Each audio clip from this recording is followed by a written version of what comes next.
نبی آئے جگ سے برائی مٹانے، وہ آئے تھے انسان کو انسان بنانے۔ مدد کا آغاز ہو چکا تھا، معجزات کا آغاز ہو چکا تھا۔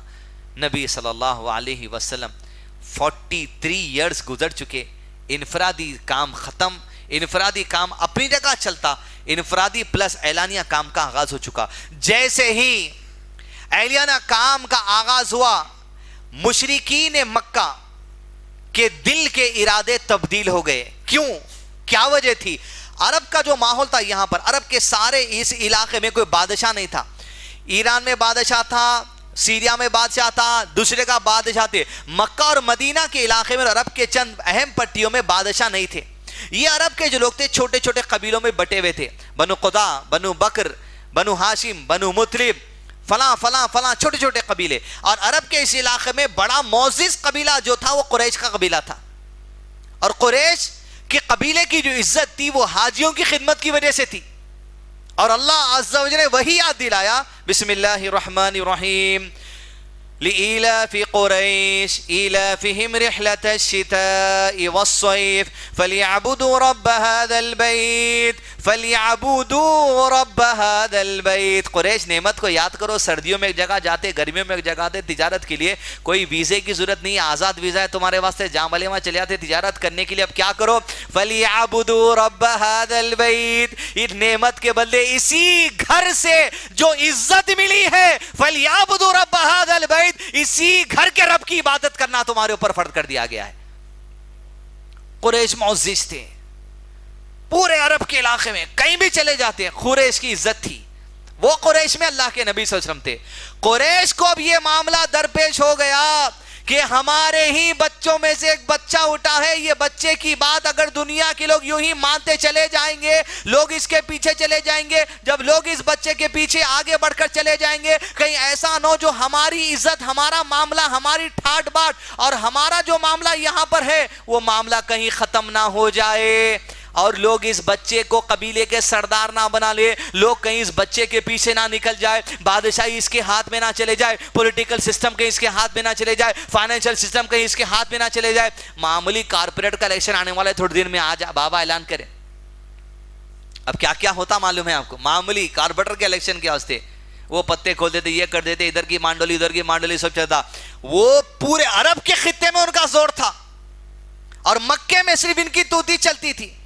اور مکے میں چونکہ بڑے بڑے ملکوں سے آ کے لوگ بازار لگاتے تھے، اوکاسا کا بازار، بڑے بڑے بازار لگتے تھے مکے کے اندر، لوگ آ کے تجارت کرتے تھے، بزنس کرتے تھے، یہ سب ذمہ داری قریش کی تھی، قریش کو فائدہ ہوتا تھا اس سے۔ جیسے یہ معاملہ ہوا، قریش بولے بچے کا اگر یہ دین اسلام کی تبلیغ کا کام یوں ہی چھوڑ دیں گے، یہ بچہ بری بازی مار لیں گا، لہذا اب جیسے ہی 4th ایئر میں نبی بننے کے بعد حاجی آنے لگے حج کو، نبی صلی اللہ علیہ وسلم نے پلان کیا اب شریعت اسماعیل علیہ السلام کی وجہ سے حج کر رہے ہیں، اسماعیل علیہ السلام کی شریعت کی وجہ سے کر رہے ہیں، لیکن اب محمد صلی اللہ علیہ وسلم کی شریعت کی وجہ سے عمرہ اور حج کرنا پڑے گا ان کو، شریعت تبدیل ہوگی، طریقہ تبدیل ہوگا۔ اللہ کے نبی صلی اللہ علیہ وسلم نے پلان کیا جب حج سے لوگ آئیں گے، مدینہ سے، ملک شام سے، عراق سے، فلسطین سے، ایران سے، جارڈن سے، جگہ جگہ سے لوگ آئیں گے، حج کے میدان میں انہیں دین اسلام کی تبلیغ کا کام کریں گے۔ ادھر قریش بولے اگر یہ حاجیوں سے ہمارا بزنس ہے، یہ بازاروں سے ہمارا بزنس ہے، یہ حاجیوں کے قریب پلٹ کر جب اپنے ملکوں میں جائیں گے وہاں ہماری عزت ہے، ہماری عزت چھوڑ کر اس بچے کی عزت آ جائیں گی، سردار اس کو مان لیں گے، اس کے حساب سے فائنینشل سسٹم چلے گا، اس کے حساب سے اکنامیکل سسٹم چلے گا، لہذا یہ بچے کے بارے میں آلریڈی یہ پاگل ہے کہہ کر مشہور کر دو، یہ جادوگر ہے کہہ کر مشہور کر دو، یہ شاعر ہے کہہ کر مشہور کر دو۔ یہ بات حاجیوں میں قریش کے لوگ مشہور کرنے لگے۔ ادھر اللہ کے نبی صلی اللہ علیہ وسلم بازاروں میں جا کر، مینا کے میدان میں جا کر لوگوں کو آخری شریعت کا پیغام دیا کرتے تھے۔ اسلام تو قبول کوئی نہیں کرا پہلے سال، لیکن فائدہ اس کا یہ ہو گیا جب پلٹ کر حج کے دن ہونے کے بعد، یہ حج اسماعیل علیہ السلام کی شریعت سے ہوتا تھا، نبی صلی اللہ علیہ وسلم کی شریعت سے نہیں، پلٹ کر اپنے اپنے ملکوں میں گئے، لوگوں نے کہا آپ ذرا کچھ تو چرچا ہوتے نا، ہم گئے تھے حج کرنے، وہ محمد نام سے ایک لڑکا ہے صلی اللہ علیہ وسلم، وہ کہتا ہے وہ آخری نبی ہے، صحیح ہے ایسا؟ ایسا 1 منٹ تورات کھولی جاتی ہے، انجیل کھولی جاتی. یہود کے علماء سے پوچھتے, عیسائی کے علماء سے پوچھتے, ارے ایسا کیا صفت تھی, کیسا دکھتا تھا, اصل کا باپ ہے کیا, پیسے والا ہے کیا, بادشاہ ہے کیا, نہیں ہے. ارے یہ اوصاف میچ ہو رہی ہے. لوگوں کے اندر اس حج کے بعد 34 سال کی تحقیق شروع ہو گئی. کہاں پر؟ مکے میں نہیں, دنیا بھر کے اندر. لوگوں کو پتا چل گیا کہ مکے میں ایک آدمی اٹھ چکا ہے, دنیا بھر کا تحقیق کا آغاز ہو چکا. 5 سال کا حج ہے. اللہ کے نبی صلی اللہ علیہ وسلم نے دوبارہ دین اسلام کی تبلیغ کا کام لوگوں میں شروع کیا, لیکن اس وقت نبی صلی اللہ علیہ وسلم نے پلان کیا دن میں نہیں, راتوں میں جا کر دین اسلام کی تبلیغ کا کام کریں گے, کیونکہ دن میں مشرکین مکہ ستاتے تھے. دین اسلام کی تبلیغ کا پروگرام عام کیا گیا, حتیٰ کہ اللہ کے نبی صلی اللہ علیہ وسلم, ابو بکر صدیق اور دیگر صحابہ کے ساتھ دین اسلام تبلیغ کا کام کرتے. 4، 5، 6، 7ویں سال بھی جب بھی حاجی حج کرنے کے لیے آتے, دین اسلام کی تبلیغ ان کے سامنے کی جاتی, حتیٰ کہ اللہ کے نبی صلی اللہ علیہ وسلم کا چرچا دنیا بھر میں ہو گیا کہ نبی ہے کہہ کر دعویٰ کیا. صرف یہ چرچا ہوا, نبی ہے مان لی نے دنیا. یہیں کے لوگوں نے مان رہے, وہاں کے لوگوں بھی ماننا بڑی دور کی بات تھی. بہت بڑا چیلنج اللہ کے نبی صلی اللہ علیہ وسلم کے سامنے تھا. آپ صلی اللہ علیہ وسلم کی دعوت کی تبلیغ کا کام. ادھر مشرکین مکہ دیکھتے جا رہے ہیں کہ گھر میں ایک ایک آدمی تبدیل ہوتے جا رہا, ایک ایک آدمی تبدیل ہوتے جا رہا. جیسا آج کے زمانے میں ہے, کہیں تو بھی خاندان میں ایک آدھ پکوڑا نکل جاتا, آمین زور سے پڑھنے والا, نہیں تو سینے پہ ہاتھ بننے والا. اس زمانے میں ایک ایک گھر میں ایک ایک آدمی آ رہا تھا, حتیٰ کہ 30 سے زائد لوگ اسلام قبول کر لیے. 5واں 6واں سال تھا جب لوگ اسلام قبول کر رہے تھے, اور مشرکین مکہ کا ایک گروپ نبی صلی اللہ علیہ وسلم کے چاچا ابو طالب کے پاس گیا, جا کر بولا دیکھو اپنے بھتیجے کو ذرا سمجھائیے, محمد کو صلی اللہ علیہ وسلم, یہ کیا نئی مذہب کی بات کر رہے ہیں, باپ دادا کا رسم و رواج ہمارا چل رہا, اپنی جگہ ہے, اس کو آپ بول کے خاموش بٹھا لیجئے.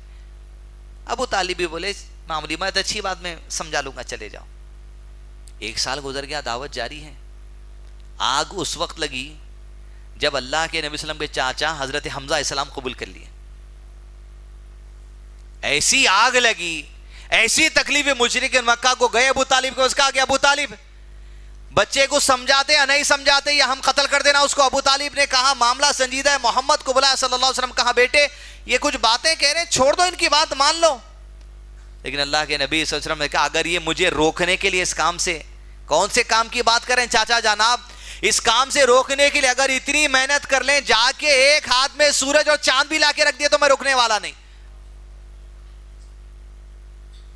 اور سمجھ گئے ابو طالب ایسے کیسے مجھ سے بات کر سکتے ہیں, آپ کی آنکھوں میں آنسو, اور اٹھ کر چلے گئے. جیسے بھتیجے کی آنکھ میں آنسو دیکھے اللہ کے نبی صلی اللہ علیہ وسلم کے, ابو طالب نے کہا کہ بھتیجے بیٹھو, رونا نہیں میرے سامنے.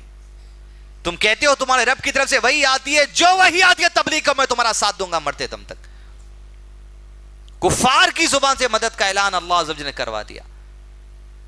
ابو طالب نکلے وہاں سے. قریش کے لوگ ابو طالب کے اس مزاج کو دیکھ کے پریشان ہوئے, یہ کون سی نئی بات کرنے لگا ابو طالب. تبلیغ بڑھنے لگی, حتیٰ کہ 39 لوگوں نے اسلام قبول کر لیا. عمر بن خطاب کا معاملہ یہ تھا, مندر میں لیٹے ہوئے رہتے تھے بتوں کے پاس. ایک دن ایک بت کے پاس ایک آدمی بکرا لے کر آیا اور بت کے نام سے نیاز چڑھا دیا. جیسے نیاز چڑھا, اتنی زور کی چیخ وہاں پر آئی, لوگ نکل کے بھاگ گئے. حضرت عمر پریشان ہوئے, وہ آواز آئی کہاں سے, وہ رکے رہے وہیں پر. حضرت عمر کہتے ہیں اس وقت میں نے اپنی کانوں سے سنا, یہ آواز ہمیں سنائی دینے لگی, عرب کے لوگوں آخری نبی تمہارے درمیان آ چکے ہیں صلی اللہ علیہ وسلم. عجیب معاملہ عمر نے سنا. کہا جب میں نے وہ آواز سنی, کچھ ہی دن کی بات تھی کہ محمد صلی اللہ علیہ وسلم کے پیغام کی تبلیغ لوگوں میں عام ہونے لگی. وہ زمانہ کاہنوں کا زمانہ تھا, شاعری کا زمانہ. عربی زبان کی مہارت عرب کے لوگوں میں تھی اور آج بھی ہے. قابلیت کوئی نہیں تھی ان کے پاس, خالی بزنس کرتے تھے, لانا لے جانا, کوئی پروڈکشن کا کام نہیں کرتے تھے. تجارت کی قابلیت تھی, ادھر کا سامان ادھر, ادھر کا سامان ادھر. دنیا میں کافی کے بیجاں پہنچانے والے اربا ہیں, لیمبو ادھر سے ادھر پہنچانے والے لوگ ہیں, سنترا ادھر سے ادھر پہنچانے والے لوگ ہیں. ادھر جاتے ادھر کا سامان, ادھر جاتے ادھر کا سامان, خالی خریدنا, تجارت کرنا, پیسہ کمانا, یہ ان کا کام تھا. جیسے معلوم ہوا اللہ کے نبی صلی اللہ علیہ وسلم کے پاس, ابو طالب کے پاس جب لوگ آئے نکلے تو آپ صلی اللہ علیہ وسلم دین اسلام کی دوبارہ کام کرنے لگے. 39 لوگوں نے اسلام قبول کر لیا. جو عرب کا زمانہ تھا کاہنوں کا شاعری چلتی تھی, شاعروں کی محفل چلتی تھی. جو کاہن ہوتا تھا اشعار پڑھنے والا عربی زمانے میں, اس کو بہت انٹیلیجنٹ سمجھتے تھے. مکے میں ایک دن ایک کاہن آیا جو عربی میں اپنے اشعار گا رہا تھا. لوگ اس کے پیچھے واہ واہ واہ واہ کرتے ہوئے نکلے, کیا کلام ہے. تو اس کے کلام کے جوڑنے کی وجہ سے لوگ اس کو انٹیلیجنٹ سمجھنے لگے, حتیٰ کہ عمر بن خطاب بھی اس کے پیچھے نکلے واہ واہ کرتے ہوئے. کیا کلام ہے, سمجھ رہے تھے اتنے اچھا کلام جوڑنے والا کیا انٹیلیجنٹ ہوگا, کیا ذہین ہو گیا. جب تک کہ کچھ دور گئے اس کے پیچھے اور اس کی کلام سنتے گئے اور واہ واہ کرتے رہے. ایک دن کے بعد معلوم چلا کہ اس کاہن کی ملاقات نبی صلی اللہ علیہ وسلم سے ہوئی, اور جیسے ہوئی اپنے کلام کے آگے اللہ کے نبی صلی اللہ علیہ وسلم نے قرآن جو کچھ نازل ہوا تھا وہ پیش کیا, اور جیسے قرآن پڑھا کہا یہ انسان کا کلام نہیں ہو سکتا. اللہ کے نبی صلی اللہ علیہ وسلم کے ہاتھ پہ اسلام قبول کر لیا. جیسے اسلام قبول کیا, عمر بن خطاب کو پتا چلا کہ وہ اسلام قبول کر چکا ہے. کہتے یہی وقت تھا میرے دل میں اسلام داخل ہوگا, لیکن ابھی اعلان نہیں کیے تھے. حتیٰ کہ کچھ ہی دن گزرے کہ آپ صلی اللہ علیہ وسلم مکے میں جو لوگ اسلام قبول کرتے تھے ان کو ستانا شروع کر دیا گیا تھا. حضرت بلال کو ستاتے تھے, غلام کمزور لوگ جو تھے ان کو پہاڑوں پر لے جاتے, لٹاتے, سینے پر پتھر رکھ دیتے, کہتے اسلام سے پھر جاؤ, ہٹ جاؤ. ایسے لوگوں کو بچانے کے لیے, اور جو لوگ اسلام قبول کر چکے اسلام کی تعلیم دینے کے لیے, مکے کے بارڈر کے علاقے پہ ایک صحابی تھے جن کا نام تھا ارقم رضی اللہ عنہ. دار ارقم سب سے پہلا اسلامک اسکول کہیے یا مدرسہ کہیے نبی صلی اللہ علیہ وسلم نے مکے میں فارم کیا تھا. حضرت ارقم کے مکان میں لوگ اسلام قبول کرتے تھے. عمر بن خطاب ایک دن گلے میں تلوار لٹکا کے حضرت ارقم کے مکان پہ گئے. دستک دی, اندر سے جھانکا تو دیکھ کر کہا عمر ہے, اور کہا دیکھنے والے نے گلے میں تلوار ہے, ارادہ ٹھیک نہیں دکھ رہا. اللہ کے نبی صلی اللہ علیہ وسلم نے کہا دروازہ کھولو, اگر وہ اچھے ارادے سے آیا ہے تو ویلکم, نہیں اگر برے ارادے سے آیا تو اسی کی طرح اس کے سینے میں اتار دیں گے. جیسے دروازہ کھولے عمر بن خطاب کی گردن پکڑ لیے لوگ, جیسا قریب لے کر آئے اللہ کے نبی صلی اللہ علیہ وسلم نے کہا کہ عمر کو چھوڑو. جیسے حضرت عمر بیٹھے, اللہ کے نبی صلی اللہ علیہ وسلم گریبان پکڑ کے کھینچا حضرت عمر کو اپنی طرف. کہ عمر آخر کب اسلام قبول کرے گا, سچائی کب قبول کرے گا, کیا تم سچائی قبول کرنے کے لیے اللہ کے کسی عذاب کے انتظار میں ہو؟ ایسا کرارا خطبہ حضرت عمر کو دیا کہ وہی لمحے حضرت عمر نے کلمہ پڑھا, اشہدو ان لا الہ الا اللہ واشہدو ان محمدًا عبدہ ورسولہ صلی اللہ علیہ وسلم. جیسے حضرت عمر نے اسلام قبول کیا, جتنے صحابہ حضرت ارقم مکان میں تکبیر لگائے اللہ اکبر, ایسی تکبیر لگائے کہ چٹان اونچائی پر وہ گھر تھا, جو چھوٹے چھوٹے پہاڑ قریب میں تھے جس سے آواز ایکو ہوتی تھی, آواز ایکو ہونے لگی اللہ اکبر کی. اور کہاں ایکو ہو کے گئی؟ کعبۃ اللہ میں جو حکیم تھا, حتیم ہے جو کعبۃ اللہ کا ایسا ہے, وہ حتیم در اصل میں پارلیمنٹ تھا مشرکین مکہ کے سرداروں کا. حضرت عمر نے کہا اللہ کے نبی صلی اللہ علیہ وسلم اسلام قبول کرتے شروع ہو گئے ان کی ایکٹیویٹیز, کہ آپ سچے نبی نہیں ہیں؟ کہا بالکل میں سچا ہوں. کہا یہ اللہ کا مذہب کیا حق والا نہیں ہے؟ کہا بالکل حق والا ہے. تو کہا یہ چھپنا چھپانا کس لیے, باہر نکلیں گے. حضرت عمر کہتے ہیں میں 40واں آدمی جس نے اسلام قبول کیا, اور صحابہ کہتے ہیں جب تک حضرت عمر نے اسلام قبول نہیں کیا تھا ہم چھپ کر گھاٹیوں میں 2 وقت کی نماز پڑھتے تھے, چھپ چھپ کر دین اسلام کی دعوت کرتے. لیکن جب سے عمر نے اسلام کو قبول کر لیا, اسلام کو طاقت مل گئی, حضرت عمر نے کہا چلو آج باہر نکلیں. حضرت عمر کھڑے ہو گئے, حضرت حمزہ کھڑے ہو گئے, ان کے پیچھے جتنے لوگوں نے اسلام قبول کیا سب کھڑے ہو گئے. مکے کی گلیوں میں چکر لگانے لگے, اور وہاں سے گزرے کعبۃ اللہ کے سامنے حتیم کے پاس سے. حتیم میں ابو جہل بڑے بڑے سرداروں کی میٹنگ چل رہی, دیکھا جیسے عمر نے اسلام کو قبول کیا ایسی آگ لگی, 7 سال میں اتنی تکلیف نہیں, اتنی تکلیف اب ان کو ہوئی. کہا عمر بھی اسلام قبول کر چکا ہے, حمزہ بھی اسلام قبول کر چکا ہے. اب کیسا تھا زمانے کا دستور اصول یاد رکھیے, الناس علی دین ملوکہم. حضرت عمر اپنے قبیلے کے سردار تھے, سردار مسلمان رہو یا کافر, یا سردار مسلمان رہا قبیلے کے لوگ کافر ہو یا مسلمان, سردار بولا اس کو مارو تو اس کو مار دیتے. الناس علی دین ملوکہم, سردار کی اتباع کرتے تھے لوگ. قریش کے لوگوں کو یہ ڈر ہوا کہ سردار اسلام قبول کرنے کی وجہ سے پورے قبیلے والوں پہ اثر پڑے گا, حمزہ کے اسلام قبول کرنے سے اس کے قبیلے والوں پر اثر پڑے گا. مطلب یہ اگر کل کے دن محمد صلی اللہ علیہ وسلم سے اور مسلمانوں سے جنگ ہوتی ہے, عمر اور حمزہ کے قبیلے والے تو آنے والے نہیں ہیں, طے ہو گیا تھا. کیونکہ یہ لوگ نہیں جاتے تھے, قبیلے کے سردار کی بات ماننا پڑتا تھا. الناس علی دین ملوکہم کا اصول تھا اس زمانے میں. اب یہاں سے دین اسلام کھلے عام ہونے لگا. حضرت صحابہ گواہی دیتے ہیں عمر کے اسلام قبول کرنے کے بعد ہم کعبۃ اللہ کے پاس جا کے نماز پڑھنے کا آغاز کر دی. لوگ ڈرتے تھے ہمارے پاس آنے کے لیے, کیونکہ عمر اگر اشارہ دے گا اس کے قبیلے کے لوگ ہمارے کو بچانے آئیں گے. مشرک ہو یا مسلمان, عمر کے کہنے پر آنا ہے, یہ دستور تھا زمانے کا, سسٹم تھا, ماننا ہی ماننا ہے, کچھ بھی ہو جائے آپ.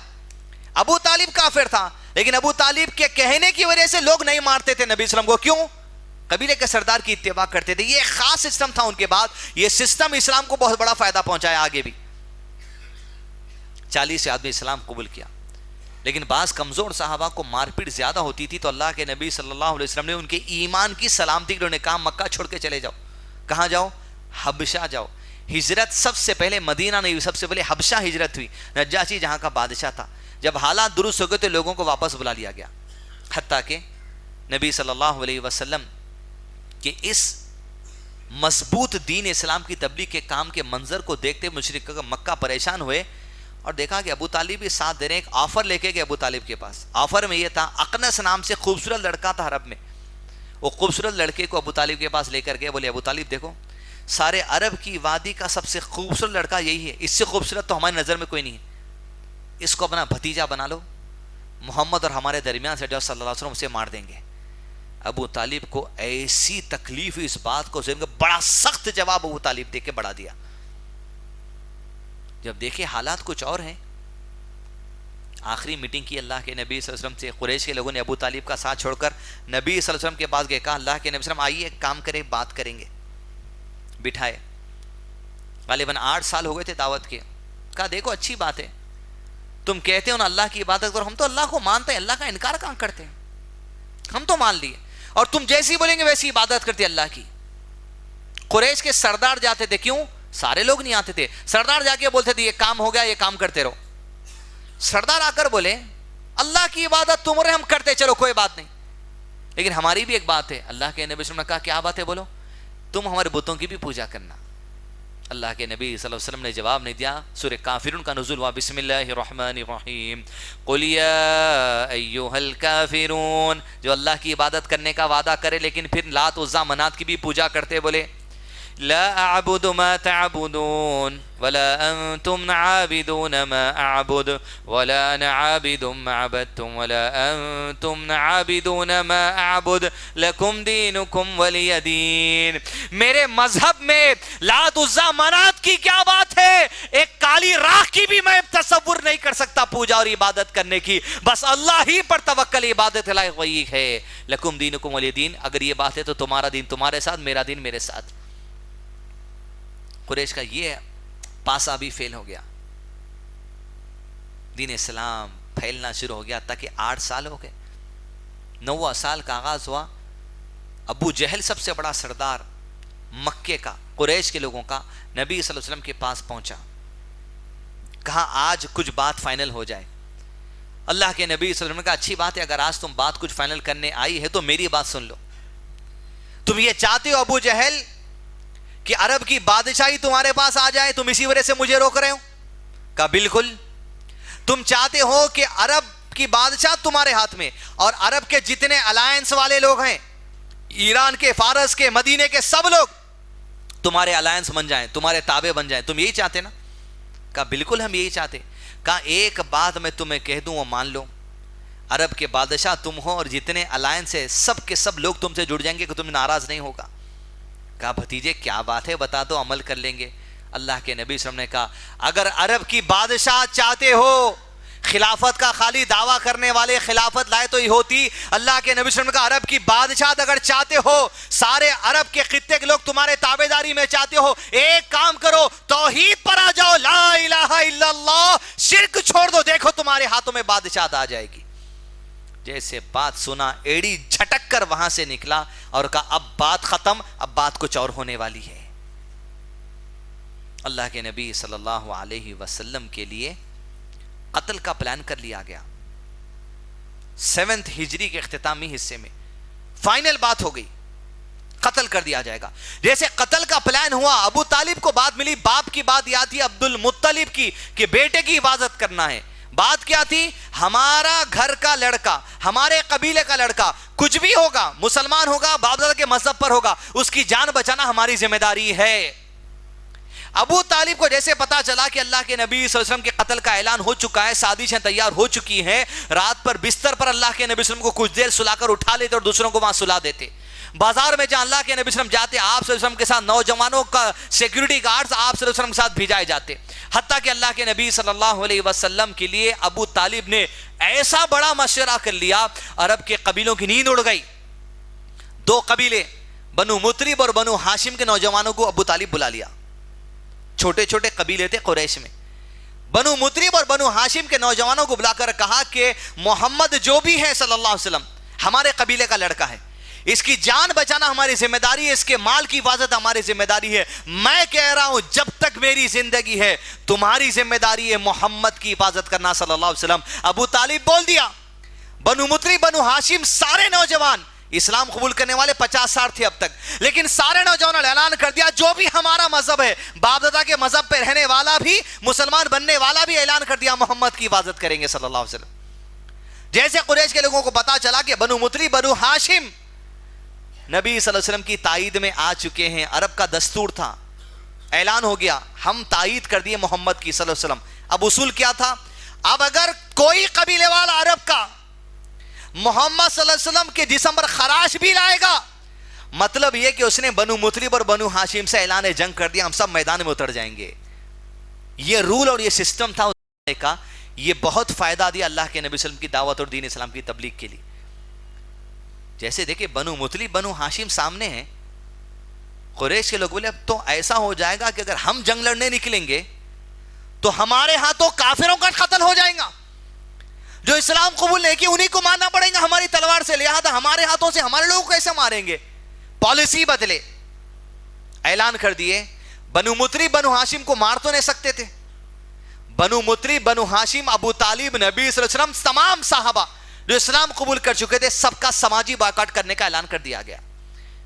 سماجی بائیکاٹ کرنے کے لیے ایک صحیفہ لکھا گیا، حتیم میں بیٹھ کر جو ان کی پارلیمنٹ تھی صحیفے میں لکھ دیا گیا کہ محمد صلی اللہ علیہ وسلم، ابو طالب، بنو ہاشم، بنو مطلب سارے مسلمانوں کا سماجی بائیکاٹ کر دیا جائے گا، ان سے بات نہیں کی جائے گی، نہ ان کی بات سنی جائے گی، ان سے نہ شادیاں کیے جائیں گے، نہ ان کی نکاح میں اپنی بچوں کو دیں گے، نہ ان کی بچوں کو اپنی نکاح میں لیں گے، نہ خرید و فروخت ہوگی، نہ تجارت ہوگی، انتہائی سختی میں ڈالنے کا پلان۔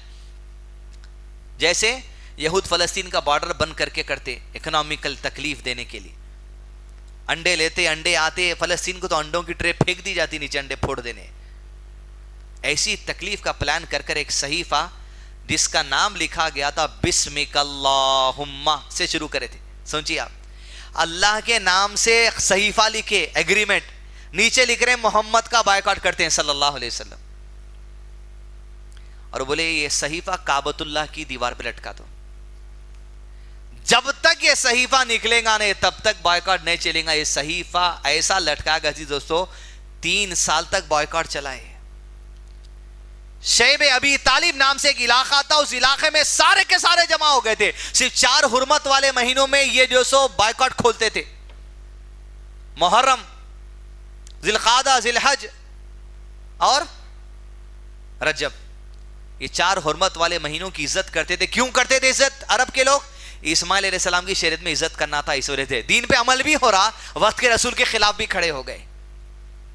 3 سال، یہ 3 سال شیب ابی طالب ایک اپنے آپ میں الگ عنوان ہے، اگر آپ کو دیکھنا ہے تو شیب ابی طالب عنوان کئی مرتبہ اس مسجد میں ویب سائٹ یوٹیوب پہ جا کے انشاءاللہ آپ سن لیجئے۔ 3 سال جب گزرے انتہائی سخت 10 نبوت آ گئی۔ ابو طالب ایک دن ابو جہل کے پاس گیا، قریش کے پاس جا کر کہتا ہے ابو جہل آج آخری بات ابو طالب کی سن لے، اگر میں اپنی بات میں جھوٹا رہا میں اعلان کرتا ہوں میرے اور محمد کے درمیان تمہاری تلواریں ہیں، اب میں ہٹ جاؤں گا صلی اللہ علیہ وسلم۔ ابو طالب کو یقین تھا کہ وہ بات جو کہنے والا ہے جھوٹا نہیں ہو سکتا، کیوں؟ کیونکہ جبریل علیہ السلام نے اللہ کے نبی صلی اللہ علیہ وسلم کو اطلاع دی تھی کہ آپ کہیے ابو طالب سے جا کر کہ وہ پیپر جس پہ اللہ کا نام لکھ کر بائیکاٹ کی تحریر کی گئی تھی کعبۃ اللہ کے دروازے پر 3 سال سے لٹک رہا ہے، وہ پیپر کی ساری باتوں کو دیمک نے کھا لیا سوائے اللہ کے نام کو چھوڑ کر۔ ابو طالب ابو جہل کے پاس جاتا ہے، کہتے ہیں میرے بھتیجے نے یہ بات کہی ہے، اگر وہ اپنی بات میں سچا ہے تو بائیکاٹ ختم کر دینا، لیکن اگر وہ اپنی بات میں جھوٹا ہے، ابو طالب اعلان کرتا ہے کہ میں محمد کے درمیان سے ہٹ جاؤں گا، چاہے تو قتل کرو چاہے تو چھوڑ دو صلی اللہ علیہ وسلم۔ ابو جہل نے کہا پہلی مرتبہ ابو طالب آج تو نے عقل مندی کی بات کی، عمر کے اس حصے میں جہاں بوڑھا ہو چکا ہے، صحیفہ نکالا گیا، جیسے ہی دیکھا جہاں جہاں اللہ کا نام تھا وہ باقی ساری باتیں ختم ہو گئی۔ وہ کفار کی دوسری خاص بات یہ تھی، زبان کے پکے تھے۔ ایسا نہیں ہوتا کہ فیصلہ فیکٹس کے نام پر مذہب سے کر دیا گیا اور بابری مسجد کی جگہ جو سو کسی اور کو دے دی گئی، ایسا نہیں تھا۔ کہا بات پکی ہے، اعلان کر دیا گیا، سماجی بائیکاٹ ختم۔ 10 نبوت ہو چکی تھی، ابو طالب کی عمر غالباً 80 سال کی ہو چکی تھی۔ طبیعت بگڑنے لگی، اللہ کے نبی صلی اللہ علیہ وسلم کو پتا چلا کہ ابو طالب کی طبیعت بگڑ رہی ہے اور مرض الموت میں۔ آپ صلی اللہ علیہ وسلم ملاقات کے لیے 10 نبوت میں اپنے چاچا ابو طالب کے گھر پر پہنچے، بستر پر لیٹے ہوا تھا، بس ایسا آدمی تھا کہ جس کی موت ہونے والی ہے، نزا کا عالم ہے۔ قریش کے بڑے بڑے سردار ابو طالب سے ملاقات کے لیے آ چکے، کیونکہ بڑا آدمی تھا، بہت عزت تھی اس کی۔ اللہ کے نبی صلی اللہ علیہ وسلم کندھے کے بادو جا کر بیٹھ گئے ابو طالب کے۔ عبد المطلب کی اتباع کرنے والوں، ابو جہب کی اتباع کر کے میلاد منانے والوں، یہ دیکھ لو۔ بیٹھ کر اللہ کے نبی صلی اللہ علیہ وسلم نے کہا چاچا جان ایک بار میری کان میں گواہی دے دیجیے، آپ اللہ کے سوا کوئی معبود نہیں، میں اللہ کے پاس آخرت میں آپ کی شفاعت کی کوشش کروں گا۔ یہ سن کر قریش کے سردار جو کھڑے ہوئے تھے کہا ابو طالب موت سے ڈر جائے گا؟ ارے موت سے ڈر کے کیا باپ دادا کا دین چھوڑ دے گا، شرک چھوڑ دے گا، کفر چھوڑ دے گا، بدعت چھوڑ دے گا؟ ابو طالب نے کہا عبد المطلب کون ہے؟ اس کا داد، اس کا باپ شیبہ۔ شیبہ جس مذہب پر تھا، جس بدعت پر تھا، جس خرافات تھا، جس مذہب پر تھا، ابو طالب کہتا ہے عبد المطلب کے دین پر۔ یہ آخری الفاظ کی زبان سے نکل روح قبض کر لی گئی۔ رسول اللہ صلی اللہ علیہ وسلم بازو آ کر بیٹھے بھی، تب بھی ہدایت اللہ عز و جل کے ہاتھ میں ہے۔ اللہ کے نبی صلی اللہ علیہ وسلم نے ارشاد فرمایا آدم کی اولاد کے سارے دل اللہ کی 2 انگلیوں میں ہے، وہ جس طرف چاہے ان کے دل کو پھیر دے۔ رسول آ کے بیٹھے بھی، تب بھی ہدایت اللہ عز و جل کی طرف سے آنا پڑتا۔ عزیز دوستو 10 نبوت، ابو طالب کا انتقال، گھر کے باہر جو سپورٹ تھا جس کی وجہ سے قریش کے لوگ رکے ہوئے تھے وہ ختم ہو گیا دنیا سے۔ جیسے ابو طالب کا انتقال ہوا، قریش آزاد ہو گئے ذہنی طور پر۔ بولے ہمارے قبیلے کا بڑا سردار تھا، اس کی بات ماننے خاموش بیٹھ رہے تھے، جب یہ نہیں ہے اب ہم آزاد ہیں۔ قتل کی پلاننگ مزید تیز ہو گئی اللہ کے نبی صلی اللہ علیہ وسلم کی۔ 1 دن گزرا، 2 دن گزرا، 3 دن گزرا، گھر میں اللہ کے نبی صلی اللہ علیہ وسلم کا جو سپورٹ تھا، مالی اعتبار سے آپ کا سپورٹ، ذہنی اعتبار سے سائیکولوجیکلی آپ کی کاؤنسلنگ کرنے والا سپورٹ، خدیجہ رضی اللہ عنہ، اس کے بارے میں اللہ کے نبی صلی اللہ علیہ وسلم نے ارشاد فرمایا جبریل علیہ السلام آئے اور آ کر کہا محمد صلی اللہ علیہ وسلم اب آپ کے پاس خدیجہ آنے والی ہیں اور کھانے کا کچھ سامان لے کر آنے والی ہے۔ جب وہ کھانے کا وہ سامان آپ کے پاس دے گی، اس سے کہنا خدیجہ اللہ عز و جل نے تجھے سلام عرض کیا ہے، اللہ، اور یہ کہنا کہ اللہ تجھے جنت میں موتیوں کے محل کی بشارت دیتا ہے جہاں کوئی شور و غلا اور آواز پکارا نہیں ہوگا، خدیجہ وہ تیرے لیے۔ اللہ اکبر، یہ حضرت خدیجہ کو جنت کی بشارت دنیا میں دے دی گئی۔ ابو طالب کے انتقال کے ٹھیک 3 دن بعد اللہ کے نبی صلی اللہ علیہ وسلم کے گھر کا مضبوط سپورٹ، آپ کا بھی انتقال ہو گیا رضی اللہ عنہ۔ اسی سال کو، ایک ہی ہفتے میں، ایک ہی مہینے میں، ایک ہی سال میں، اسی سال کو عام الفیل، اسی سال کو علماء اکرام نے غم کا سال سیرت کی کتابوں میں لکھا ہے۔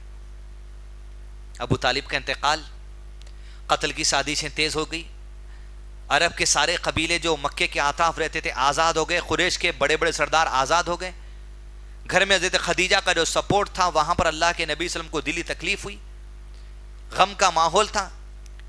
جب آپ صلی اللہ علیہ وسلم نے دیکھا کہ مکے کی زمین تلواروں کے سائے نظر آ رہے ہیں ہر جگہ پر، آپ صلی اللہ علیہ وسلم نے زید کو بلایا، کہا زید فی الحال تو مکے میں دعوت کا کام نہیں ہو سکتا، رکنا مشکل ہے، جو ہے وہ کریں گے، طائف کی طرف چلو۔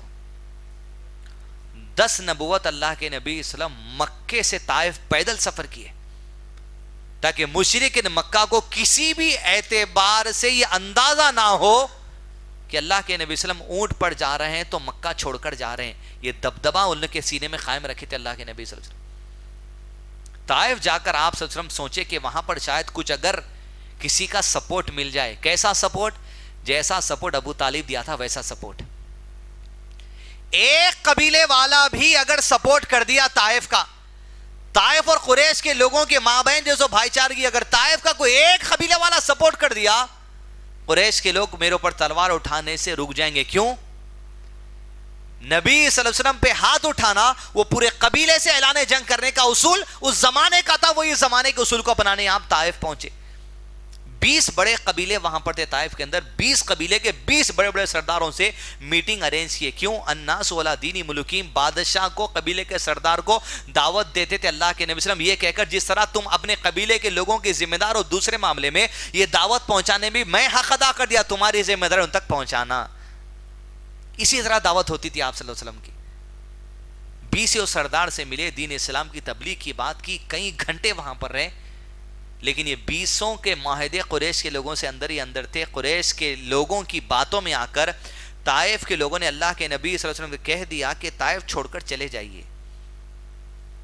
جگہ نہیں دی وہاں پر, کیونکہ پتا تھا یہ مکہ چھوڑ کر آئے, ہمارے پاس اگر یہاں پر انہیں ٹھکانہ مل گیا تو یہیں رہ جائیں گے.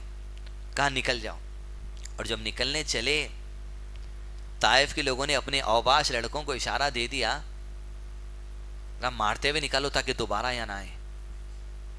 نوجوانوں نے اللہ کے نبی صلی اللہ علیہ وسلم کو گھیرا, سیٹیاں مارے, تھالیاں مارے, حتیٰ کہ ایک آدمی نے اپنی زندگی کی سب سے بری حرکت کر دی, پتھر اٹھا کے اللہ کے نبی صلی اللہ علیہ وسلم مارا, ایڑی پر لگا اور ایڑی پھٹ کر خون نکلنا شروع ہوا. اللہ کے نبی صلی اللہ علیہ وسلم جیسے تھے زید ساتھ دیکھا, اللہ کے نبی صلی اللہ علیہ وسلم پر پتھر برسا, آپ صلی اللہ علیہ وسلم کو گھیر لیا, پتھر اور تیز ہو گئے, آ کر حضرت زید کے سر پر کہیں پتھر نکلتے, دوڑے تیزی سے وہاں سے نکل کے طائف کے میدان سے نکلے اور قریب میں انگور کا ایک باغیچہ تھا, اس میں بیٹھ گئے جا کر,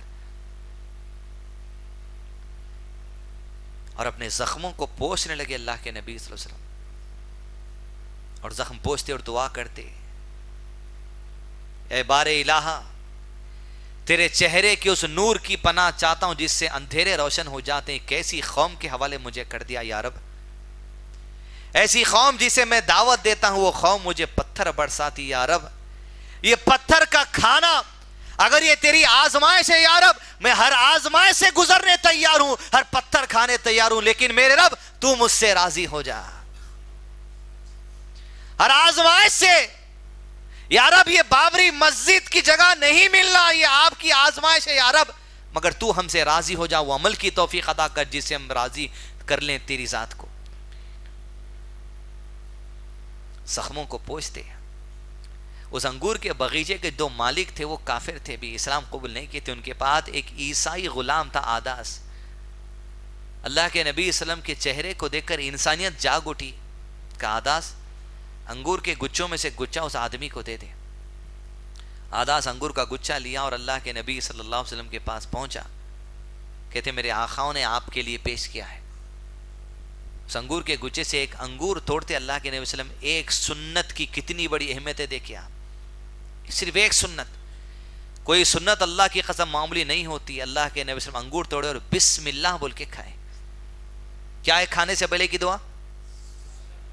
پانی سے پہلے پینے کی دعا بسم اللہ والا برکت اللہ, سو میڈ انڈیا, بسم اللہ کہہ کر کھائے. آداس بولا کہاں کے آپ, کون ہیں آپ؟ ہمارے علاقے میں کوئی بھی کھانا کھانے سے پہلے بسم اللہ نہیں کہتا, آپ کیوں کہتے ہو؟ کہا میرے بارے میں تو جان ہی لے گا, یہ بتا تو کون ہے, تیرا نام کیا ہے, تیرا مذہب کیا ہے, کہاں رہتا ہے؟ کہا میرا نام آداس ہے, میرا مذہب عیسائیت ہے, اور میں فلاں بستی کا ہوں. وہ بستی کا نام سنتے اللہ کے نبی صلی اللہ علیہ وسلم نے کہا اچھا وہ تو یونس علیہ السلام کی بستی ہے. آداس بولا آپ کو کیسے پتا؟ مجھے کیسے پتا؟ وہ نبی تھے اور میں آخری نبی ہوں صلی اللہ علیہ وسلم. جیسے سنا آپ صلی اللہ علیہ وسلم کے ہاتھ ماتھے کو چومنے لگا. آداس کے آقا منظر کو دیکھ کر کہتے ہیں آداس پر بھی اس آدمی کا جادو چل گیا. آدھاس پلٹا انگور دیکھ کر اسلام قبول کر کے مالک انہوں کیا ہو گیا تجھے بوسا دینے لگا. اس آدمی کو کہا روئے زمین پر اس انسان سے بہتر کوئی دوسرا انسان نہیں, اس لیے کہ اس نے مجھے ایسی باتیں بتائی ہیں جو نبی کے سوا کوئی دوسرا شخص نہیں بتا سکتا. میں نے اسلام قبول کر لیا. ایک سنت کیا تھی سنت؟ اور ہم ہوٹل میں گئے تو جھوٹے ہاتھ سے سیدھے ہاتھ سے پانی پینے شرما لیتے. دعوتوں میں گئے تو پلاسٹک کی پی کے پھینکنے کی گلاس کو بھی بائیں ہاتھ سے پیتے. لوگوں کے سامنے عزت گر جائیں گی ہم کاروان کے سمجھ کے. کیوں گرتی ہے بھائی؟ ہماری پہچان سنت سے ہے, علاقے سے نہیں. 25 سال ناک گھسا دیے کافروں کی, لڑ لڑ کے بابری مسجد کے کیس میں. وہ قوم ہے ہم, سنت چھوڑنے والی قوم نہیں ہے. سنت سے شرمائیں گے ایمان کمزور ہو جائے گا. سنت پہ عمل کرنے شرمانا نہیں. ایک سنت دعوت ہو گئی, اسلام قبول کر لیا. زخموں کو پوچھ کر نکلے. ابو طالب کا انتقال, 40 سے 50 لوگ اسلام کی آغوش میں. خدیجہ رضی اللہ عنہا کا انتقال. طائف پہنچے, طائف میں پتھر, غم کے بادل چھاتے گئے, حالات تنگ نظر آنے لگے اللہ کے نبی صلی اللہ علیہ وسلم کو. اللہ عز و جل یہ نبی صلی اللہ علیہ وسلم نکلے وہاں سے, نکل کے آگے پہنچے. زید سے کہا زید وادی نخلا چلو. کہاں چلو؟ وادی نخلا. رائج میں سورہ جن نکالیے یا سورہ احقاف. وادی نخلا چلو. طائف سے جو راستہ مکے کو جاتا وہ اس علاقے میں وادی نخلا ہے. وادی نخلا میں اللہ کے نبی صلی اللہ علیہ وسلم پہنچے اور 10 دن کا وہاں پر قیام کیا. صحابہ کو پتا چلا کہ اللہ کے نبی صلی اللہ علیہ وسلم وادی نخلا کی طرف ہے, تو کئی صحابہ اللہ کے نبی صلی اللہ علیہ وسلم سے ملاقات کے لیے وادی نخلا میں آ گئے. 5 وقت کی نماز فرض نہیں ہوئی تھی, ابھی صرف 2 وقت کی نماز چلتی تھی. صبح فجر کے بعد فجر کے وقت کی نماز اور شام کی نماز اللہ کے نبی صلی اللہ علیہ وسلم پڑھا کرتے تھے. ایک دن آپ صلی اللہ علیہ وسلم جو صحابہ جمع ہوئے طائف میں پتھر کھانے کے بعد, جو غم کے بادل چھائے گئے تھے اللہ نے ایسے ہٹا دیا, ایسی ہمت لا دی. کمزوری والے حالات سے پختگی کے ارادے کی طرف پہنچے, اللہ کی طرف نکلے. صبح کی نماز پڑھا رہے تھے اللہ اکبر کہہ کر, جیسے قرآن پڑھا رہے تھے. اللہ کے نبی صلی اللہ علیہ وسلم قرآن پڑھ رہے تھے, جو بھی نازل ہوا اس وادی سے جنوں کی ایک جماعت گزری. قرآن جب چلنے لگا, جنوں کا سردار جنوں سے کہنے لگا خاموش ہو جاؤ, سنو توجہ سے. قرآن جب پڑھنے لگے اللہ کے نبی صلی اللہ علیہ وسلم, جنوں کی پوری جماعت, پوری جماعت جو گزر رہی تھی توجہ سے قرآن سننے بیٹھ گئی. قرآن سننے کا طریقہ یہ کہ قرآن کو پوری توجہ کے ساتھ متوجہ ہو کر سنا جائے. جب اللہ کے نبی صلی اللہ علیہ وسلم قرآن پڑھ کے نماز ختم کر دیے, وحی کا نزول ہوا, غم کے بادل چھڑ گئے. قل اوحی الی انہ استمع فنفر من الجن فقالوا انا سمعنا قرآنا عجبا. جب جنوں کی جماعت نے سنا تو پلٹے پٹ کر کہا ارے قرآن عجبا, آج بڑا عجیب کلام ہم سنے. یہدی الی الرشد فآمنا به ولن نشرک بربنا احدا. ارے اس راستے کی طرف بلاتا ہے جہاں آدمی رشد اور کمال کو پہنچ جاتا ہے اور شرک سے بچانے والا پیغام ہے. ہم ایمان لے کر آئے, پوری جماعت اسلام قبول کر کے پلٹی. اور جب پلٹی تو سورہ خواب میں اللہ نے فرمایا قولوا, اے پکار کر کہنے لگے جنوں کی جماعت کے لوگ, عجیب ہم نے ایسا کلام سنا ہے, داعی اللہ, اللہ کے داعی کے بلانے کی طرف آ جاؤ. جن تبلیغ کر لیتے ہوئے نکل گئے وہاں سے. اللہ کے نبی صلی اللہ علیہ وسلم کو اطلاع ملی ارے انسان پتھر مار رہے ہیں تو میں انسانوں کے لیے نہیں, میں انسانوں کے ساتھ ساتھ جنات کے لیے بھی نبی بنا کر بھیجا گیا ہوں. یستمعون القرآن, جب قرآن سنا, جب اللہ کے نبی صلی اللہ علیہ وسلم اطلاع ملی کہ جنہوں نے اسلام قبول کیا, غم کے بادل جو چھائے ہوئے تھے وہ چھٹے. عزیز دوستو, اللہ کے نبی صلی اللہ علیہ وسلم نے کہا زید چلو اب مکہ چلو. زید نے کہا اللہ کے نبی صلی اللہ علیہ وسلم کیسے جائیں گے مکہ جبکہ وہاں کے لوگوں نے ہمارے مار باہر نکال دیا, کیسے جائیں گے؟ کہا نہیں, اللہ ضرور مدد کرے گا اپنے رسول کی, چلو. لیکن جانے سے پہلے وہی فارمولا, کسی کا سپورٹ لینا, جیسے ابو طالب کا تھا, آپ چٹھی لکھوائے ایک آدمی تھا، اس کا نام تھا اخنس، بڑے قبیلے کا سردار تھا. اخنس کو پیغام لکھ کر بھیجا کہ اخنس میں مکہ آنا چاہتا ہوں، جس طرح ابو طالب نے میرا سپورٹ کیا، تو تھا سپورٹ کرے گا. اخنس نے ہاتھ اٹھا دیا، کہا میرے سے نہیں ہو سکتا اتنی طاقت، اگر قریش لڑنے آئے تو میرے قبیلے والے میرا ساتھ نہ دیں گے. وہی چٹھی ایک اور ایک آدمی کے پاس بھیجی گئی، اس نے بھی انکار کر دیا. وہی چٹھی ایک تیسرے آدمی کے پاس بھیجی گئی جس کا نام تھا مطعم بن عدی.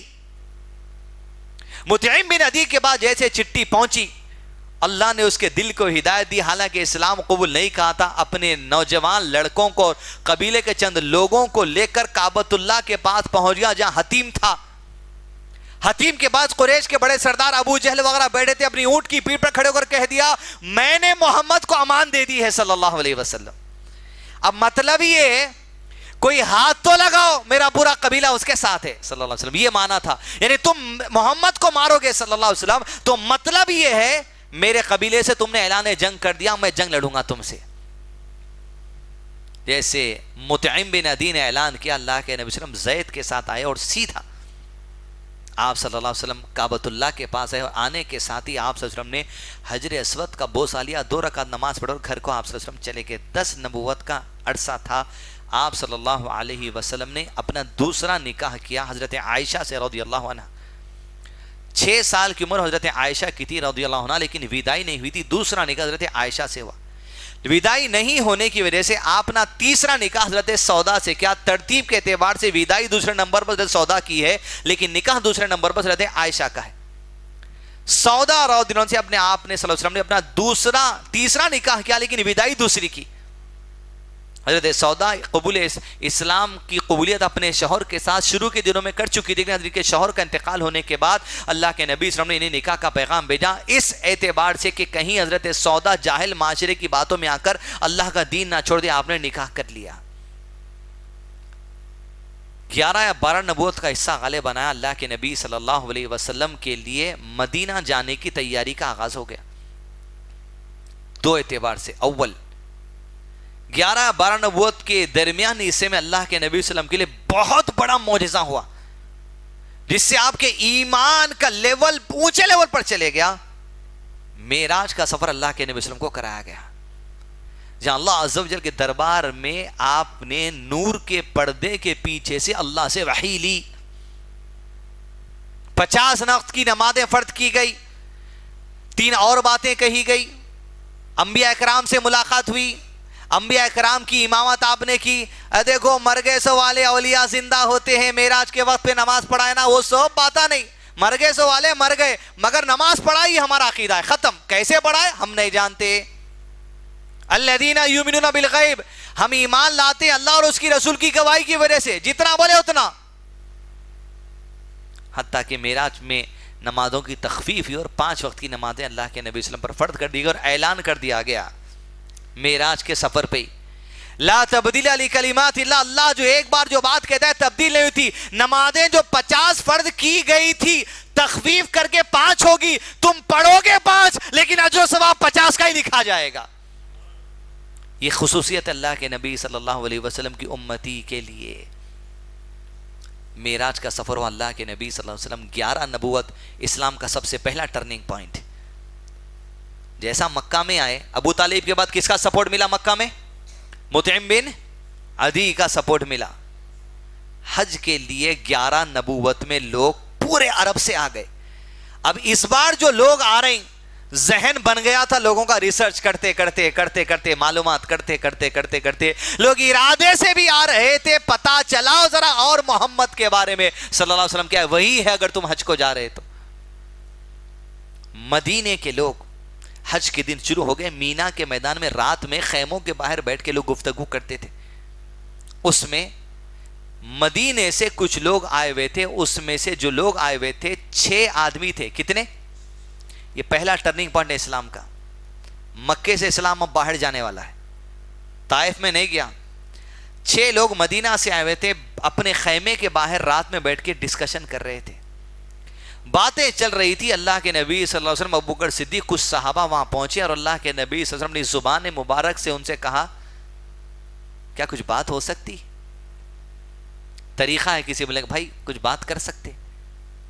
جب اللہ کے نبی صلی اللہ علیہ وسلم نے کہا، انہوں نے کہا بیٹھیے ضرور بات کریے، کیا ہے بتائیے.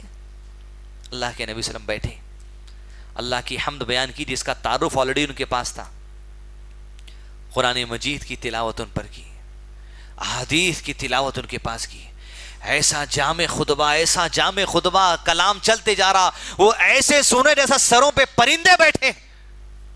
رات کا وقت مدینے سے آئے ہوئے 6 لوگوں نے 6 کے 6 نے گواہی دے دی, اشہد ان لا الہ الا اللہ واشہد ان محمد عبدہ ورسولہ صلی اللہ علیہ وسلم.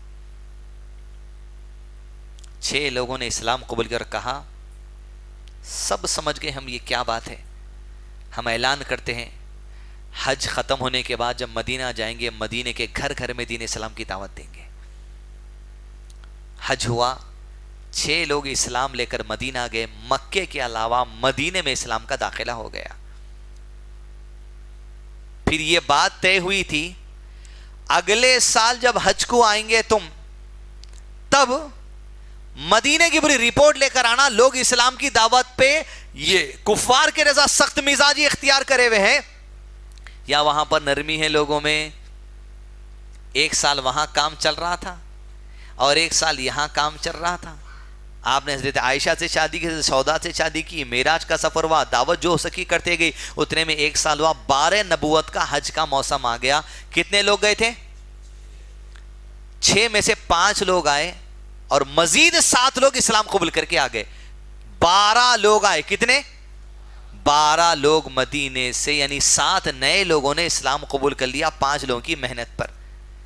اور بات طے پائی گئی کہ مینا کے میدان میں علاقہ عقبہ میں ایک میٹنگ کریں گے اور یہاں پر ایک بیعت کریں گے. اسے بیعت عقبہ پہلی کہا جاتا ہے.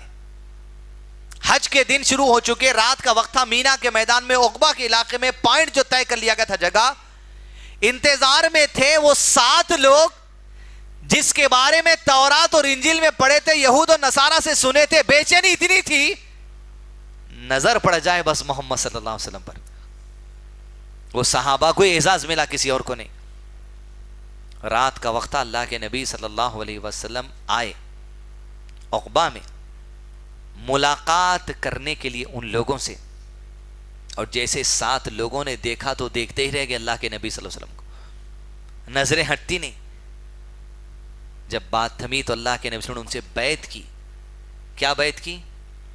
کفر نہیں کرنا, شرک نہیں کرنا, میری اتباع کرنا, قرآن کے طریقے پر چلنا, اگر لوگ تمہیں ستائیں گے ملامت نہیں کرنا, اللہ کے دین پر چلنا. کچھ اہم باتوں پر آپ نے جب ان سے بیعت کر لی تو ان لوگوں نے کہا اللہ کے نبی صلی اللہ علیہ وسلم 12 آئے اور ہم اتنا وقت آپ کے ساتھ نہیں بتائے کہ جس میں ہم دین اسلام کی زیادہ تعلیم حاصل کرتے تھے, لیکن آپ کے ساتھ اب تک 12 سال سے جو صحابہ کرام ہیں ان 12 میں سے کسی ایک کو ہمارے ساتھ مدینہ بھیج دیتے تاکہ وہ ہمارے پاس آ کر دین اسلام کی تعلیم اور ہمیں دے, نماز کے طریقے سکھائے, نماز بھی فرض ہو چکی ہے, ہمیں سب طریقے بتا دے. تب اللہ کے نبی صلی اللہ علیہ وسلم نے ایک رئیس گھر کے لڑکا جس کو اس کی ماں نے اسلام قبول کرنے کی وجہ سے گھر سے نکال دیا تھا, جو جب عطر لگا کر نکلتا تو لوگ کہتے اس گلی سے ابھی ابھی مصعب بن عمیر گزرا ہے. مصعب بن عمیر کو بلایا رضی اللہ عنہ, کہا یہ 12 کے ساتھ جڑ کے 13 ہو جاؤ, 12 سال ہو گئے نبی بن کر, یہ پیغام لے کر مدینہ جاؤ, گھر گھر ان کے ساتھ جا کے تبلیغ کرنا, اور ساتھ ہی ساتھ جو لوگ اسلام قبول کریں انہیں تعلیم و تربیت دینا. آئندہ سال کا جو حج کا موسم آنے والا ہے, حج کا مہینہ آنے سے پہلے مصعب بن عمیر تم مدینہ سے آ جاؤ اور آ کے رپورٹ کرو مدینے کے لوگ کیسے ہیں, اسلام کی بات وہاں کیسے چل رہی ہے. ادھر یہ لوگ گئے دین اسلام کی تبلیغ کا کام کرنے, 1 سال زبردست کام چلا, گھر گھر چرچا ہو گیا. کیوں مدینے میں گھر گھر چرچا ہو گیا؟ مدینے میں کوئی بادشاہ نہیں تھا, مدینے میں قریش کے جیسا کوئی طاقتور قبیلے والا نہیں تھا, چھوٹے چھوٹے قبیلے تھے, اوس خزرج جیسے قبیلے پھیلے ہوئے تھے. 1 سال کام ہوا, 13ویں سال کے حج کا مہینہ آنے سے کچھ دن پہلے مصعب بن عمیر رضی اللہ عنہ مدینہ سے مکہ آ گئے اور اللہ کے نبی صلی اللہ علیہ وسلم مل کر کہا اللہ کے نبی صلی اللہ علیہ وسلم مدینے کے حالات اسلام کے لیے بہت خوشگوار ہے, اور یہ بھی باتیں چل رہی اللہ کے نبی صلی اللہ علیہ وسلم مدینے کے لوگ آپس میں یہ مشورہ کر رہے ہیں جنہوں نے اسلام قبول کیا کہ کیوں نہ محمد صلی اللہ علیہ وسلم کو اور ان کے ساتھ ساتھ سارے مسلمانوں کو مکہ سے مدینہ لے کر آ جائیں.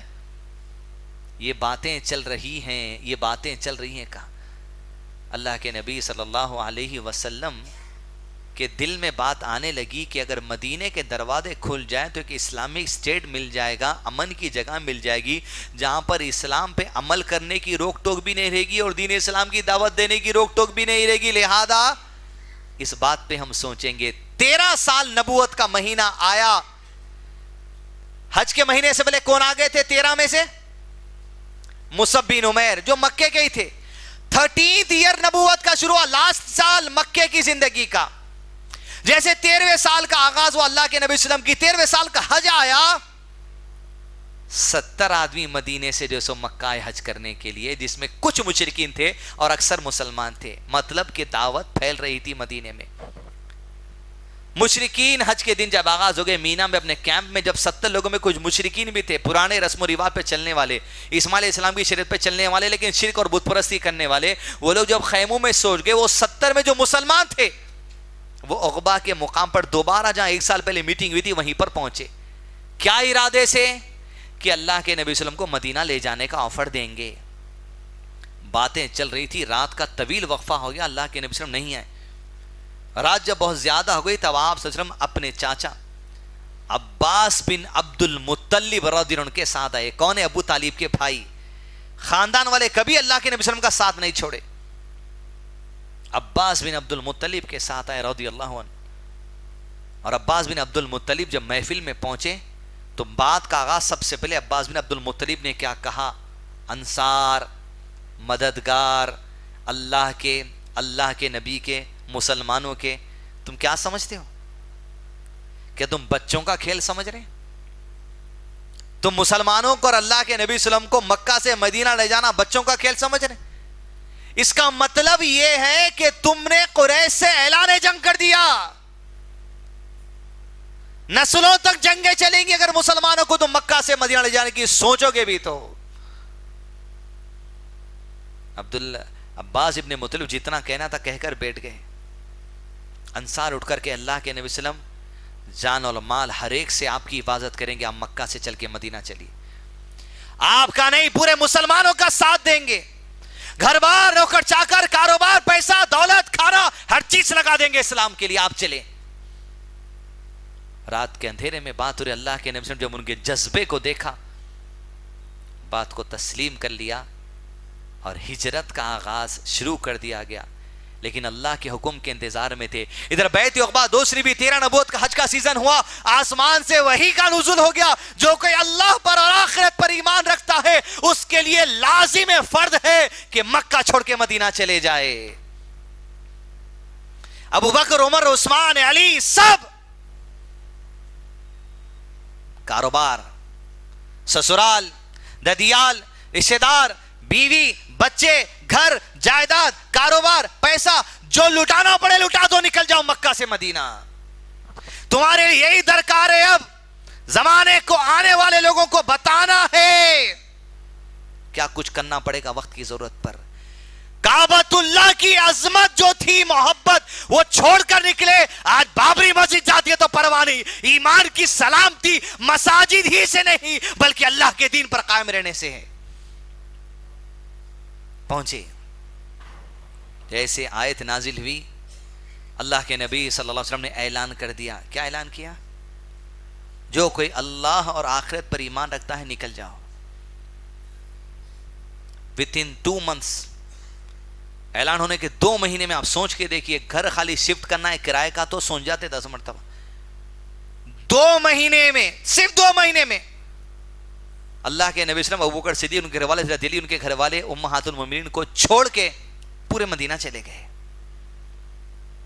کوئی ٹرین نہیں آتی تھی، ایسے ویسے نہیں گئے۔ یہ ہجرت میں جتنے واقعات ہیں اب وقت کے حساب سے تو بتا نہیں سکتے۔ جب صحابہ نکلتے کمزوروں کو روک لیا جاتا، پیسے والے ہوتے لیکن دیکھتے قبیلے میں کوئی بھی نہیں آزاد روکنے والا، روک کے بولتے کہاں جا رہے ہیں؟ مدینہ۔ مدینہ جانا ایک ہی شرط، جتنا پیسہ ہے چھوڑ کے جاؤ، پیسہ چھوڑ کے چلے جاتے۔ کوئی ایسا بھی نکلا، اور کوئی عمر بن خطاب تھا جو گلے میں تلوار لٹکا کر نکلا، اعلان کر کے کسی نے ماں نے ایسی اولاد کو جنا ہے جو عمر کا سامنا کر سکے تو آئے میری تلوار کا سامنا کرنے۔ کوئی ایسے بھی سینہ تان کر ہجرت کے لیے نکلا۔ دیکھتے ہی دیکھتے 2 مہینے کے اندر تقریباً سارے صحابہ مدینہ پہنچے، لیکن اللہ کے نبی صلی اللہ علیہ وسلم نہیں گئے، ابو بکر صدیق نہیں گئے۔ ابو بکر صدیق ہجرت کر رہے تھے، لیکن اللہ کے نبی صلی اللہ علیہ وسلم نے روک لیا۔ کہا اللہ کے نبی صلی اللہ علیہ وسلم میں ہجرت کر لوں؟ کہا نہیں۔ کہا کیوں نہ کروں؟ کہا اللہ وہ اعزاز دینے والا ہے، قرآن میں تمہارا ذکر ہونے والا ہے، رک جاؤ، میرے ساتھ ہجرت کرنا۔ اللہ کے نبی صلی اللہ علیہ وسلم روک لیے۔ ابو بکر صدیق، حضرت علی، حضرت صدیق کے گھر والے، اللہ کے نبی صلی اللہ علیہ وسلم کے ازواج مطہرات اور کچھ ایسے لوگ جن کو زبردستی روک لے رکھ لیے تو مسلم کا وہی روکے، باقی سب چلے گئے، حتیٰ کہ جبریل علیہ السلام اللہ کے نبی صلی اللہ علیہ وسلم کے گھر پر آ گئے اور اطلاع دے دی آپ کے لیے آج رات ہجرت کو نکلنا ہے۔ خاص حکم تھا اللہ کے نبی صلی اللہ علیہ وسلم کے لیے، اس وجہ سے رکے ہوئے تھے۔ دوپہر کا وقت تھا، ابو بکر صدیق کے گھر کو پہنچے، کہا ابو بکر آج رات نکلنا ہے، اللہ کی طرف سے آرڈر ہو چکا ہے، سامان کی تیاری کر لو۔ تیز رفتار 2 اونٹنیوں کو تیار کر لیا گیا مدینے کی راہ پر نکلنے کے لیے، اسلامی تاریخ کو بدلنے کے لیے، اسلامی کیلنڈروں کو چھاپنے کے لیے۔ حدیث دوستو یہ نہیں کہ دسمبر کا مہینہ آتا اور تم کیلنڈر خرید لو، نہیں۔ ارے ہجرت ایسی بڑی عظیم قربانی ہے جس کو خالی مسلمان سنبھلے تو اپنی زندگی کی راہ ہموار ہو جائے۔ اس کے لیے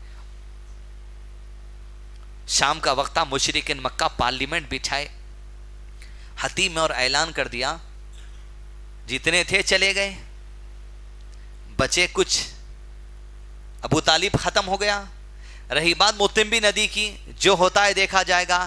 آج رات صبح کی نماز کے لیے جب محمد اپنے گھر کے باہر نکلیں گے قتل کر دو صلی اللہ علیہ وسلم۔ بل پاس ہوا، نوجوانوں کو ننگی تلواریں دے کر اللہ کے نبی صلی اللہ علیہ وسلم کی گھر کی چوکٹ کے باہر رات کے وقت بٹھا دیا گیا۔ گھر میں اللہ کے نبی صلی اللہ علیہ وسلم نے حضرت علی کو بلوا، کہا میرے بستر پر سو جاؤ۔ کیا خوش نصیبی اللہ کے نبی صلی اللہ علیہ وسلم کمبل چھوڑ کے سونے والے علی بن ابی طالب رضی اللہ عنہ۔ آپ صلی اللہ علیہ وسلم اپنا سامان لیے گھر کا دروازہ کھولے، دیکھا نوجوان لڑکے تلواریں لے کے بیٹھے، ہاتھ میں مٹھی اٹھائی، وَجَعَلْنَا مِن بَيْنِ أَيْدِيهِمْ سَدًّا وَمِنْ خَلْفِهِمْ سَدًّا فَأَغْشَيْنَاهُمْ فَهُمْ لَا يُبْصِرُونَ۔ اللہ نے ان کے آنکھوں کے پیچھے، آنکھوں کے آگے پردہ ڈال دیا کہ وہ مجھے نہیں دیکھ سکتے۔ سر پہ مٹھی ڈالتے ہوئے، یہ مٹھی گواہی تھی میں جا رہا ہوں یہاں سے۔ چلے گئے لیکن دکھانے، ابو بکر کے گھر گئے، سامان تیار ہے، توشہ تیار ہے، گھر کے پیچھے کے دروازے سے سامان پھینکا اور نکلے غار ثور کی طرف، مدینے کے راستے کی طرف نہیں۔ گھر کے باہر نوجوان بیٹھے ہوئے یہ دیکھ کر کہ اب نکلیں گے، وہاں سے ایک آدمی گزرا، کہا پاگلو کیوں بیٹھے یہاں پر؟ کہا قتل کرنے بیٹھے۔ ایسا؟ سر جھٹک کر تو دیکھو مٹھی گرے گی تمہارے سروں سے، وہ ابھی بھی تمہاری آنکھوں کے سامنے سے مٹھی ڈال کر چلا گیا صلی اللہ علیہ وسلم۔ جب سر جھٹکے تو پتا چلا یہ تو دلیل بن گئی، انہی کا آدمی گواہی دینے لگا۔ جا کے اپنے قبیلے کے سرداروں کو بلا کے چلے گئے محمد بھی صلی اللہ علیہ وسلم۔ اب جانے کے لیے روکنا تھا، کیوں؟ مدینہ جائیں گے تو پتا تھا ایسا پاورفل ہو کر آئیں گے لوگ، مکہ بھی فتح کرنے والے ہیں دوبارہ۔ کہا زندہ یا مردہ پکڑ کر لاؤ، دونوں کو یا 2 میں سے ایک کو لاؤ گے تو 100 سرخون دیں گے، 2 کو لاؤ گے تو 200 سرخون دیں گے۔ اس زمانے میں اونٹ کی ویلیو تھی، بہت بڑی رقم تھی۔ نوجوانوں پہ جنون سوار ہو گیا رقم کا اناؤنسمنٹ سن کر۔ تلواریں لے کر ایک مدینے کے راستے پر نکلا، ایک بازاروں میں نکلا، ایک گھروں کی تلاشی پہ نکلا، اور پتا تھا اللہ کے نبی صلی اللہ علیہ وسلم کبھی غاروں میں بیٹھتے تھے، غاروں کی تلاشی کے لیے نکلا۔ جب پہنچے، مزید علماء اور مقررین کے بیانات سننے کے لیے ہمارے YouTube چینل کو سبسکرائب کیجیے۔ جزاک اللہ۔